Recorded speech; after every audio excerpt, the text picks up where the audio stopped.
Halo semuanya, semoga dalam keadaan sehat dimanapun teman-teman berada. Oke, jadi baik, di video kali ini kita akan membahas terkait dengan mata kuliah aljabar linear pada program studi teknik informatika. Oke, tentunya kita harus tahu dulu hal yang paling mendasar atau hal yang paling fundamental ketika kita mempelajari terkait dengan aljabar linear.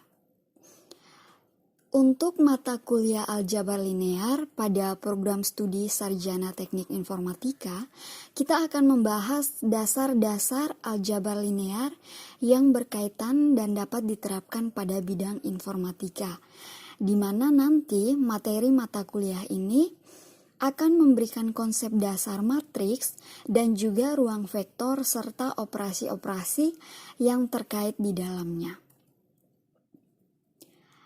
Yang perlu kita ketahui ketika kita mempelajari terkait dengan aljabar, sudah pasti kita tidak akan jauh hubungannya dengan menjumlahkan, kemudian mengurangi, mengkali, dan juga operasi pembagian di dalamnya. Atau dengan kata lain untuk linear, di mana persamaan yang memiliki variabel berpangkat paling tinggi adalah 1. Teman-teman bisa melihat untuk persamaan linear merupakan sebuah persamaan aljabar yang tiap sukunya mengandung konstanta atau perkalian konstanta dengan variabel tunggal. Persamaan ini dikatakan linear sebab hubungan matematis dapat digambarkan sebagai garis lurus dalam sistem koordinat Kartesius. Nah, teman-teman perhatikan untuk bentuk umum persamaan linear di mana Y sama dengan MX ditambah dengan C. Nah, tentunya di sini teman-teman mengingat kembali kira-kira mana yang disebut sebagai konstanta, kemudian mana yang disebut sebagai variabel, ataupun mana yang disebut sebagai koefisiennya. Oke, di sini ada contoh gambar dari fungsi linear. Teman-teman bisa melihat untuk grafik yang pertama dan juga gambar yang kedua. Nah, di sini ada sekilas untuk model persamaan linear. Untuk 5x ditambah 2y itu sama dengan 16. Nah, 5 dan 2 merupakan koefisien, sedangkan x dan y merupakan variabel yang tidak kita ketahui. Kemudian 16 merupakan konstantanya. Oke, terkait dengan aljabar linear merupakan bidang studi yang mempelajari sistem persamaan linear dan solusinya, kemudian vektor serta transformasi linear.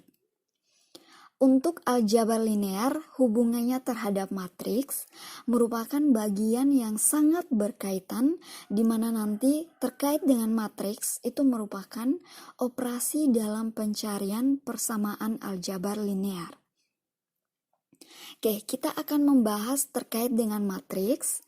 Tentunya hal yang paling dasar juga teman-teman ketahui yaitu terkait dengan deskripsi atau pengertian dari matriks. Nah, di sini saya memberikan kurang lebih 3 contoh terkait dengan hubungannya terhadap matriks. Yang pertama ada data harga penjualan barang, kemudian yang kedua ada daftar presensi, dan yang ketiga ada data tabungan atau buku tabungan. Nah, kalau sekilas teman-teman membaca atau melihat atau bahkan teman-teman membayangkan contoh ya terkait dengan presensi saja.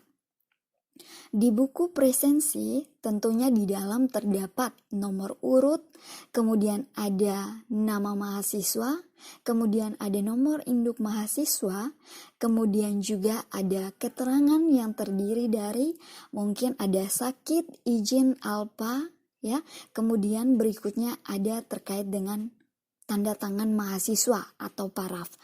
Nah, dari pengantar tersebut tentunya teman-teman bisa membayangkan bahwa dalam daftar presensi ya terdiri dari sebuah tabel tentunya karena ada yang membatasi ya di kolom nomor urut, kemudian nomor induk mahasiswa dan juga nama serta tanda tangan mahasiswa untuk di buku presensi. Begitu juga di buku data harga penjualan barang. Kalau misalkan teman-teman mau belanja ke pasar ya contoh, atau ke sebuah toko, supermarket dan lain sebagainya, ya di situ teman-teman tentunya akan mendaftar jenis-jenis barang yang akan teman-teman beli. Kemudian di sebelah kanan atau bagian kanan tentunya teman-teman akan menulis perkiraan harga dari barang tersebut. Dan juga yang terakhir terkait dengan buku data tabungan. Kalau misalkan teman-teman adalah tipikal mahasiswa yang suka menabung, ya tentunya teman-teman akan menulis di buku tabungan tersebut terkait dengan hubungannya ada hari, kemudian jumlah uang tabungan yang akan ditabung selama kurang lebih 1 minggu. Ya, kalau dari ketiga contoh ini, teman-teman sudah dapat membayangkan bahwa hubungan dengan matris ternyata ada tabel di dalamnya atau sesuatu yang dituliskan secara terpisah yang menunjukkan kita untuk dapat memahami bagian-bagian tertentu. Oke, kita lanjut. Tadi sudah dikatakan atau disinggung terkait dengan tabel. Nah, contoh di sini ada tabel jumlah ketidakhadiran mahasiswa pada mata kuliah aljabar linear. Teman-teman bisa melihat di tabel untuk kolom yang pertama ada nama mahasiswa atau per bulan yang terdiri dari laki-laki dan perempuan. Kemudian di kolom kedua, ketiga, dan keempat itu terdiri dari jumlah mahasiswa yang tidak hadir selama kurang lebih 1 bulan. Jadi 1 kita bisa misalkan dengan bulan Januari, kemudian 4 kita misalkan sebagai bulan April. Nah, di sini teman-teman sudah melihat tabel. Kalau misalkan kita mau menulis data yang berada di dalam tabel ke dalam bentuk matriks, ya, maka kita dapat menulis seperti contoh di bawah, yaitu terdiri dari 2 buah kurung kurawal, kemudian di dalamnya berisi data atau elemen atau anggota dari matriks tersebut, yaitu terdiri dari 3, 5, 2, dan 6, kemudian 2, 1, 4, dan 3. Dan yang perlu teman-teman ketahui ketika kita berbicara terkait dengan tabel, tentunya di dalam terdiri dari baris dan kolom. Jangan sampai terbalik ya, teman-teman menyebutkan kolom terlebih dahulu, baru diikuti dengan baris, tetapi baris dulu, baru teman-teman menyebutkan kolom. Kalau di dalam tabel seperti ini, dikatakan baris itu dari kiri ke kanan, kemudian kolom sebagai kolom itu dari atas ke bawah. Nah, di sini teman-teman sudah lihat data yang telah diubah bentuknya, kemudian bilangan juga tersusun menurut baris dan kolom. Oke, kita lanjut. Dari pengantar sekilas terkait dengan matriks, kita dapat menyimpulkan ya bahwa matriks merupakan kumpulan bilangan yang tersusun menurut baris dan kolom sedemikian sehingga tampak seperti bentuk sebuah persegi panjang atau bujur sangkar. Atau sederhananya juga, matriks merupakan kumpulan bilangan yang terdiri dari simbol atau ekspresi yang berbentuk persegi panjang yang disusun menurut baris dan kolom. Kemudian yang paling sederhana lagi, di mana kita dapat mendeskripsikan bahwa matriks merupakan kumpulan bilangan yang tersusun menurut baris dan kolom. Diingat ya, mendahulukan baris kemudian diikuti dengan kolom. Oke, kita lihat di sini untuk ciri-ciri dari sebuah matriks yang perlu kita ingat ya. Yang pertama harus terdiri dari tanda kurung sebagai pembatas. Kalau misalkan data tersebut tidak ada di dalam 2 buah kurung kurawal, ya berarti maknanya berbeda. Kemudian yang berikutnya lagi terdiri dari ordo dan jumlah elemen. Ordo itu disebut sebagai ukuran dari sebuah matriks, yaitu ya bisa kita sebut sebagai matriks M kali N atau jumlah baris dikali dengan jumlah kolom. Kemudian yang ketiga, kita menggunakan huruf kapital untuk menuliskan sebuah matriks. Dan yang terakhir, huruf kecil berindeks yang akan menyatakan banyaknya baris dan kolom.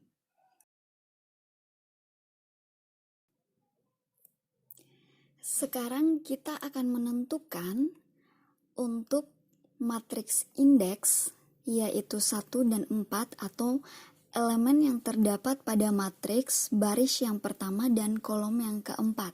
Kita fokus untuk melihat baris yang pertama, yaitu ada elemen 3, 5, 2, dan 6, kemudian kolom yang keempat. Kolom pertama, kolom kedua, kolom ketiga, dan kolom yang keempat. Ternyata elemennya adalah 6.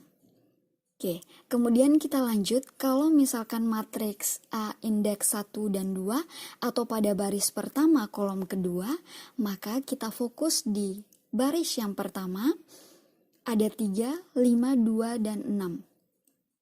Kemudian kolom pertama dan kolom yang kedua itu ada elemen 5. Sehingga untuk matriks indeks A14 adalah 6 dan matriks indeks A12 adalah 5. Oke, di sini ada bentuk lain lagi dari matriks ya yang akan terus mengingatkan teman-teman dalam bentuk matriks. Dikatakan ukuran matriks karena M dikalikan dengan N. Ya, jadi ini merupakan ordo matriks M kali N. Jika M sama dengan N, maka matriks disebut sebagai matriks bujur sangkar. Teman-teman lihat di sini untuk matriks A, baris dari kiri ke kanan itu adalah baris M, kemudian dari atas ke bawah atau kolom itu disebut sebagai kolom N, atau sederhananya kita akan menuliskan matriks A sama dengan matriks indeks I kalikan dengan J, atau matriks A baris I dan J adalah kolomnya. Ya, di sini teman-teman melihat terkait dengan matriks A, ketika kita membahas tidak saja hanya terdiri dari baris dan juga kolom, tetapi disebutkan juga terdiri dari diagonal utama, yaitu dari kiri atas ke kanan bawah, yaitu diagonal utama, kemudian dari kiri bawah ke kanan atas disebut sebagai diagonal sekunder. Oke, sekarang ada contoh soal lagi ya supaya teman-teman bisa lebih mengingat cara untuk menentukan bagian dari ordo matriks, kemudian elemen untuk matriks berindeks, dan juga banyaknya elemen yang terdapat pada matriks. Di sini ada matriks B yang terdiri dari 2 baris dan juga 4 kolom. Oke, dikatakan untuk ordo B itu berarti terdiri dari 2 baris dan juga 4 kolom. Atau dengan kata lain, kita dapat menulis ordo B-nya itu sama dengan 2 kali 4. Kemudian untuk B12 atau B baris pertama dan kolom kedua, kita lihat baris pertama kolom kedua, ternyata ada elemen 5 di dalamnya. Kemudian untuk B23 berarti kita fokus melihat baris kedua dan kolom yang ketiga. Berarti ada 4 di baris yang kedua. Kemudian untuk banyaknya elemen pada matriks B, kita menghitung keseluruhan elemen atau anggota yang berada di dalam matriks, yaitu terdiri dari 8 elemen atau 8 anggota matriks. Nah, contoh berikutnya juga diketahui matriks C itu terdiri dari 2 baris dan juga 3 kolom. Jadi kita dapat menuliskan untuk ordo C itu sama dengan 2 dikali 3. Jadi terdiri dari 2 baris dan juga 3 kolom. Nah, sedangkan untuk matriks indeks C21 kita akan melihat untuk baris yang kedua dan kolom yang pertama. Ada 3 di sini anggotanya. Kemudian untuk C13 kita akan fokus melihat baris yang pertama dan kolom yang ketiga. Berarti ada elemen 2 di dalamnya. Dan yang terakhir, kita akan menentukan banyaknya elemen pada matriks C. Ya, pada matriks C itu sama dengan 6. Oke, kita lanjut. Sebelum kita masuk dalam operasi perhitungan matriks, kita harus tahu dulu nih jenis-jenis dari matriks khusus. Yang pertama, ya, di sini terkait dengan matriks 0, di mana matriks yang semua elemennya bernilai 0. Kita lihat untuk matriks A itu terdiri dari 2 baris dan juga 2 kolom. Ya, yang bernilai adalah 0. Kemudian di matriks B terdiri dari 2 baris dan 3 kolom. Dan yang terakhir adalah matriks C terdiri dari 1 baris dan 4 kolom. Nah, kemudian terkait dengan sifat-sifat matriks, yaitu jika A ditambah dengan 0 maka hasilnya adalah A atau dirinya sendiri. Kemudian jika A dikalikan dengan 0 maka hasilnya adalah 0. Ya, atau bilangan apapun dikalikan dengan 0 maka hasilnya adalah tetap 0. Di mana untuk ukuran matriks A itu sama dengan ukuran matriks 0. Kalau misalkan syarat-syarat perkalian itu terpenuhi.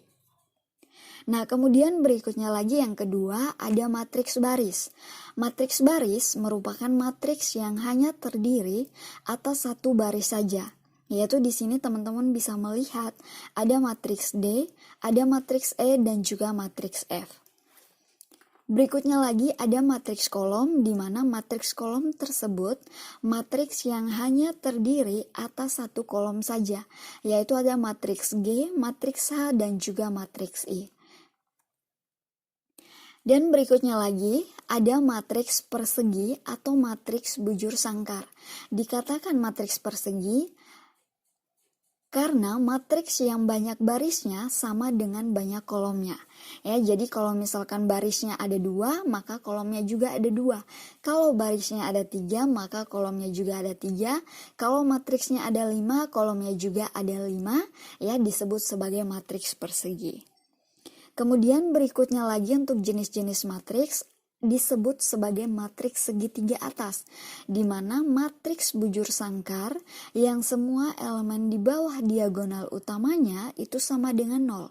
Dengan kata lain, jika matriks A merupakan matriks segitiga atas bila A indeks I kali J itu sama dengan 0 untuk I lebih besar daripada J, atau barisnya lebih besar daripada kolom. Oke, kita lihat di sini untuk matriks L dan M ya. Kita lihat, perhatikan untuk diagonal utamanya itu terdiri dari negatif 2, 8, 1. Kemudian di bawah dari diagonal utamanya itu bernilai 0. Begitu juga di matriks M. Oke, sekarang kita juga mempelajari terkait dengan jenis matriks segitiga bawah.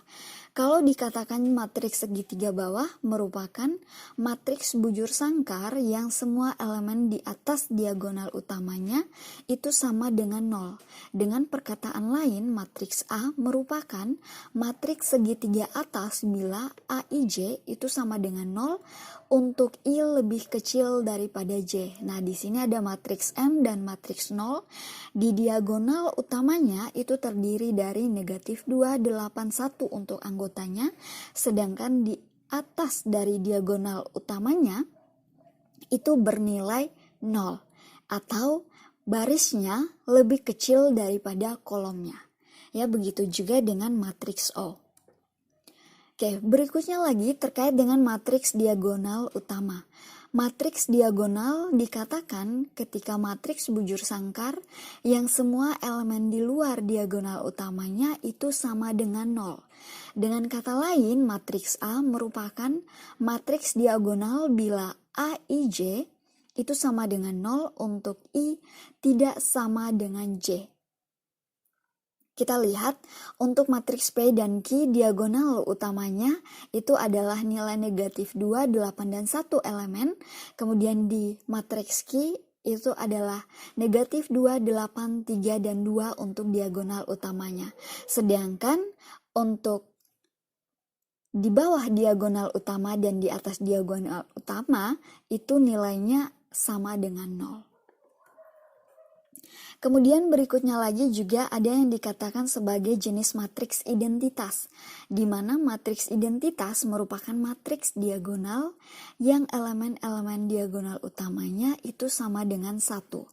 Dengan perkataan lain, matriks A merupakan matriks identitas bila A baris dikalikan dengan kolom IJ itu sama dengan 1 untuk I sama dengan J. Dan A IJ tidak sama dengan 0 bila I tidak sama dengan J, atau bila barisnya tidak sama dengan kolom. Sehingga matriks identitas bisa kita tulis dengan di dalam kurung adalah I, atau sama dengan 1. Nah, kita lihat untuk matriks P dan matriks Q. Matriks identitas itu disebut sebagai diagonal utama juga, tetapi di dalamnya bernilai adalah 1. Jadi untuk sifat matriks identitas adalah seperti bilangan 1 dalam operasi-operasi dengan bilangan biasa, yaitu ya, jika A dikalikan dengan 1, maka hasilnya adalah A jika syarat-syarat perkalian terpenuhi. Kita lanjut ya, selain 8 jenis matriks di atas yang sudah kita bahas, ada juga yang disebut sebagai matriks skalar, di mana merupakan matriks diagonal dengan semua elemen diagonal utamanya sama dengan K. Matriks I merupakan bentuk khusus dari matriks skalar jika K sama dengan 1. Kita lihat di sini ya, jika matriks U itu diagonal utamanya bernilai negatif 2, ya logikanya berarti di dalamnya adalah bernilai 1, kemudian di luar dari kurung kurawal itu bernilai negatif 2, sehingga kalau kita gunakan perkalian skalar atau kali masuk, maka nilainya menjadi negatif 2. Nah, begitu juga terhadap matriks T. Di luar dari matriks itu ada 4 ya.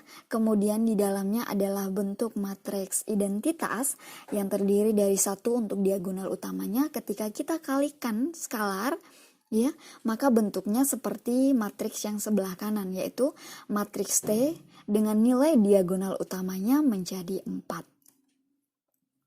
Oke, kita lanjut terkait dengan jenis matriks simetris, di mana dikatakan matriks simetris jika matriks bujur sangkar yang transposnya sama dengan dirinya sendiri.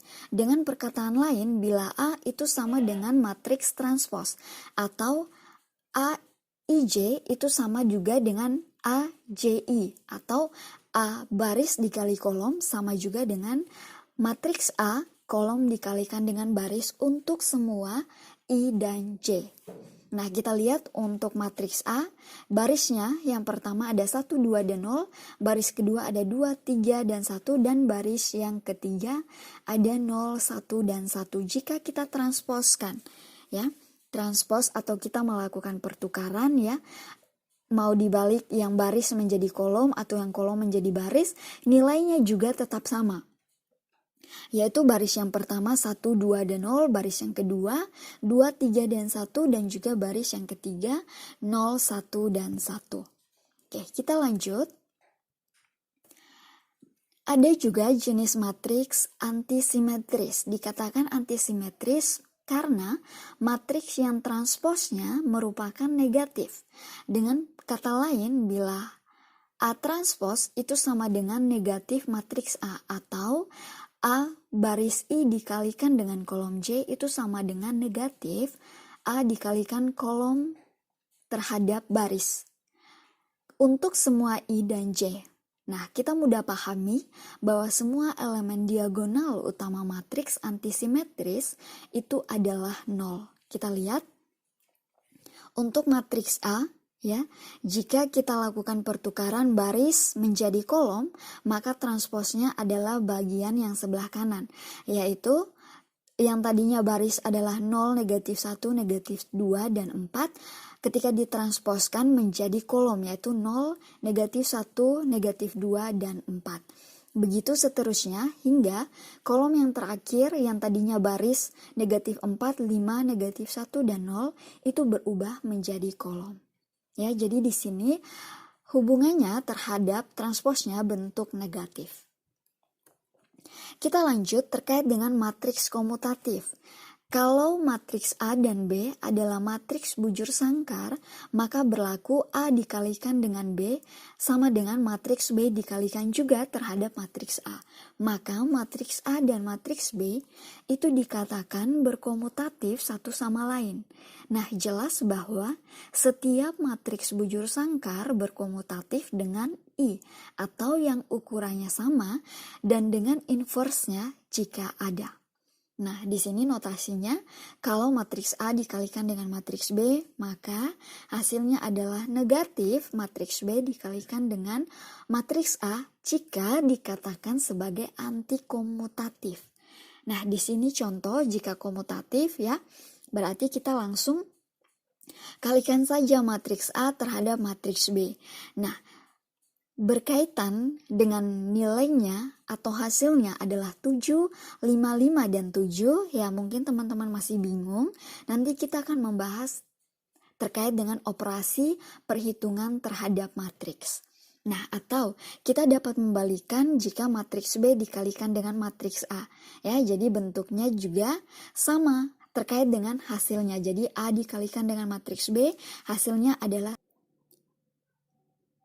berkaitan dengan transpose matriks, tadi sudah membahas sedikit di slide sebelumnya, di mana pengertian dari transpose matriks yaitu suatu matriks yang dilakukan pertukaran antara dimensi kolom dan barisnya. Sedangkan definisi lain dari transpose matriks merupakan sebuah matriks yang didapatkan dengan cara memindahkan elemen-elemen pada kolom menjadi baris atau sebaliknya. Nah, ini merupakan lambang dari transpose matriks atau A pangkat T, ya, dimana untuk matriks A dari kolom yang tadinya bernilai atau berelemen A, C, dan E, kemudian ditransposkan menjadi baris A, C, dan E untuk barisnya, dan begitu seterusnya. Ya, ini terkait dengan transpose matriks. Kemudian sifat-sifat dari matriks transpose atau transpose matriks memiliki beberapa sifat yang menjadi dasar di dalam operasi perhitungan matriks, yaitu yang pertama, kalau misalkan A tambah B pangkat T itu bisa kita pisahkan menjadi ya A transpose ditambah dengan B transpose. Atau misalkan A transpose dikalikan atau dipangkat dengan AT transpose, ya, itu sama dengan A. Dan seterusnya ada 4 sifat yang nanti akan kita terapkan di dalam contoh soal. Nah, di sini teman-teman bisa melihat ya, untuk soal yang pertama terkait dengan transpose matriks untuk ordo 2x2, ya, untuk X-nya di sini diketahui baris yang pertama 2 dan 5, kemudian baris yang kedua 3 dan 4. Ketika kita transposkan ya menjadi X transpose, yaitu baris menjadi 2 dan 3, sedangkan baris yang kedua menjadi 5 dan 4. Oke, ini juga merupakan contoh soal ya yang membuat agar teman-teman bisa untuk terus berlatih. Di sini untuk ordo 3x3, kemudian ada juga untuk ordo 2x2 tetapi terdiri dari 2 buah matriks. Jadi dikalikan dulu baru nanti teman-teman transpose. Oke, di sini juga kita akan membahas terkait dengan kesamaan 2 matriks.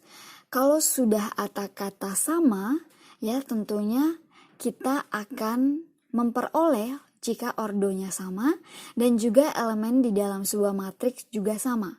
Atau dengan kata lain, matriks yang kiri akan sama dengan matriks yang kanan setelah dilakukan operasi. Untuk matriks yang kiri terdiri dari elemen A, B, C, dan D, sedangkan matriks yang kanan terdiri dari C, K, L, dan M. Sehingga kita dapat mengatakan bahwa matriks A itu sama juga dengan matriks J atau terhadap posisinya. Kemudian matriks atau elemen B itu sama dengan elemen K, dan elemen C itu sama dengan elemen E, L, dan yang terakhir elemen D sama dengan elemen M. Oke, kita sudah masuk dalam operasi aljabar pada matriks. Di sini berkaitan dengan penjumlahan dan pengurangan. Matriks terdapat ketentuan khusus, yaitu dua matriks dapat dijumlahkan dan dikurangkan jika ordonya sama. Untuk matriks A ditambah dengan matriks B, contoh ya. Di sini berarti sesuai dengan posisi elemennya, sehingga menjadi A ditambah dengan E, kemudian B ditambahkan dengan F, dan C ditambah dengan G, serta yang terakhir untuk elemen D ditambahkan dengan elemen H. Begitu juga berlaku untuk pengurangan matriks. Kemudian kalau misalkan untuk ordo 3x3 bagaimana? Sama juga ya.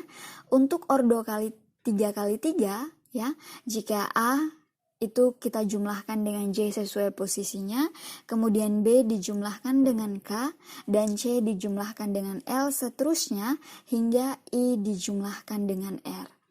Nah, di sini ada sifat-sifat untuk penjumlahan dan pengurangan matriks. Untuk setiap matriks A, B, dan C yang berordo sama, maka berlaku ada sifat komutatif, ada sifat asosiatif, kemudian ada sifat matriks nol atau identitas. Kemudian juga ada antisimetris, antikomutatif, ya, berkaitan dengan penjumlahan dan pengurangan. Oke, kita lanjut. Terkait dengan perkalian, untuk perkalian matriks yang perlu teman-teman ketahui, di mana nilai matriks yang bisa dihasilkan dengan cara tiap baris dikalikan dengan setiap kolom, yang jumlah pada barisnya sama.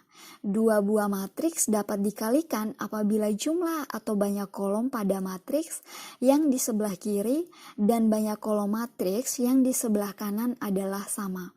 Nah, kalau misalkan model perkalian skalar ya, tadi sudah dijelaskan di slide sebelumnya, langsung dikalikan masuk, K dikalikan A, kemudian K kali B, K kali C, dan K kali D, atau bentuknya ya seperti matriks di sebelah kanan.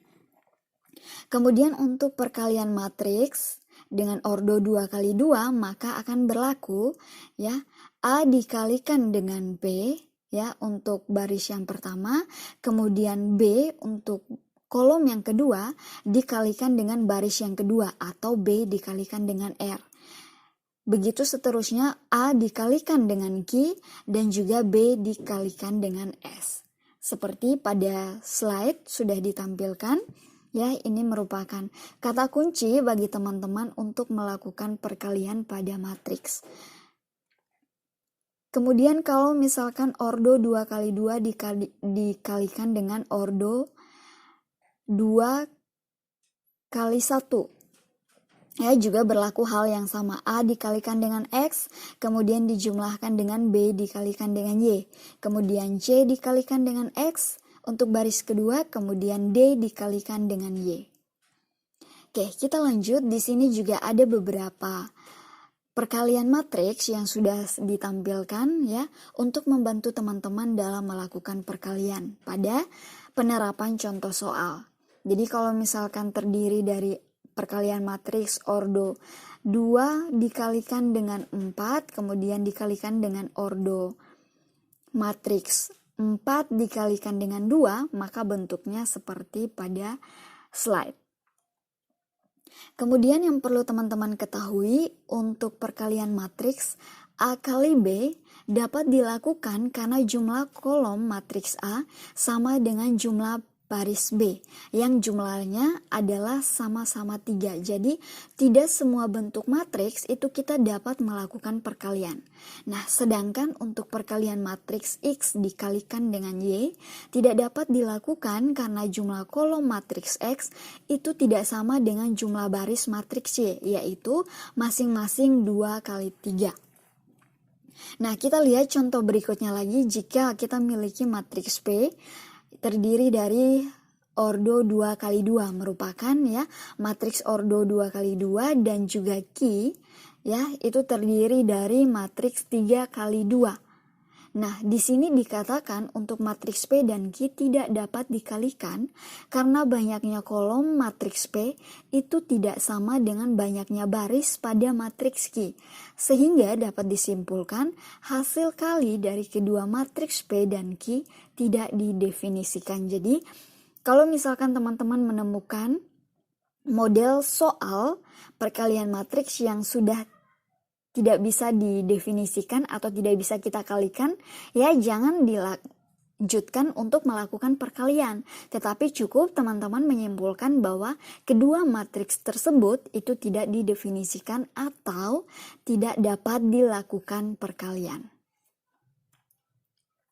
Oke, kemudian juga ada bentuk matriks inverse, di mana kalau matriks A dan matriks B merupakan matriks bujur sangkar yang berordo M kali N, dan kemudian berlaku matriks A dikalikan dengan matriks B itu sama saja dengan matriks B dikalikan dengan A, atau merupakan matriks identitas. Maka dikatakan untuk B inverse dari matriks A dapat ditulis, ya, notasinya seperti ini, matriks B sama dengan matriks A inverse. Atau sebaliknya, jika matriks A merupakan inverse dari matriks B, maka dapat ditulis matriks A sama dengan matriks B inverse. Ya, atau dengan kata lain di sini ada persamaan yang akan kita gunakan jika kita memperoleh contoh soal terkait hubungannya dengan matriks inverse. A inverse sama dengan 1 per A kalikan dengan elemen D dikurangi B, C, dalam kurung matriks yaitu D dikurangi B, kemudian negatif C, dan juga A. Ya, jadi di sini nanti kalau kita menemukan contoh soal, maka kita akan melakukan pertukaran dulu terhadap posisinya. Jadi yang A berubah menjadi D, dan yang elemen D berubah menjadi elemen A. Atau yang tadinya nilai positif untuk elemen B-nya adalah positif, maka ketika kita inverse akan berubah menjadi negatif. Oke, di sini juga ada dalam bentuk adjoint atau baris menjadi kolom. Kalau misalkan kita gunakan adjoint A dinotasikan dengan ADJ atau ADJ dalam kurung A, yaitu transpos dari matriks yang elemen-elemennya merupakan kofaktor-kofaktor dari elemen matriks A. Atau dengan kata lain, A inverse itu sama dengan 1 per determinan A dikalikan dengan adjoint A. Atau adjoint A itu sama dengan kofaktor dari A transpose. Jadi ini adalah bentuk transpose ketika kita lakukan pertukaran baris menjadi kolom. Nah, atau dengan kata lain untuk adjoint A atau determinan dari A, jika ordonya 3 kali 3, maka akan berlaku, ya, perkalian dari kiri, perkalian diagonal utama, ya, dari kiri atas ke kanan bawah, ya. Kemudian yang membedakan garis, ya, itu kita bisa gunakan dengan perkalian 2 elemen di depannya, yaitu matriks A11, A12, ya, kita kalikan di bagian kanannya. Kemudian kita lakukan penjumlahan untuk diagonal utama, sedangkan untuk diagonal sekunder kita lakukan pengurangan. Oke, kita lanjut. Terkait dengan perkalian determinan matriks, dalam bidang aljabar linear, determinan adalah nilai yang dapat dihitung dari unsur suatu matriks persegi. Atau dengan kata lain, determinan matriks A ditulis dengan tanda det atau det A atau nilai mutlak A. Determinan juga dapat dianggap sebagai faktor penskalaan transformasi yang digambarkan oleh matriks. Jadi, kalau misalkan ada contoh determinan A dari matriks yang berelemen 2, 5, 4, dan 3, ketika kita lakukan perkalian, ya, sesuai dengan diagonal utama dikurangi dengan diagonal sekunder, maka 2 kali 3 dikurangi dengan 5 kalikan dengan 4, yaitu hasilnya adalah 6 dikurangi dengan 20, maka hasilnya adalah negatif 14. Begitu juga untuk matriks yang berordo 3 kali 3. Maka teman-teman akan melakukan perkalian yang sama ya dengan cara tadi di atas untuk ordo 3 kali 3. Maka teman-teman akan memperoleh hasil untuk A inverse-nya adalah 6, negatif 2, negatif 3.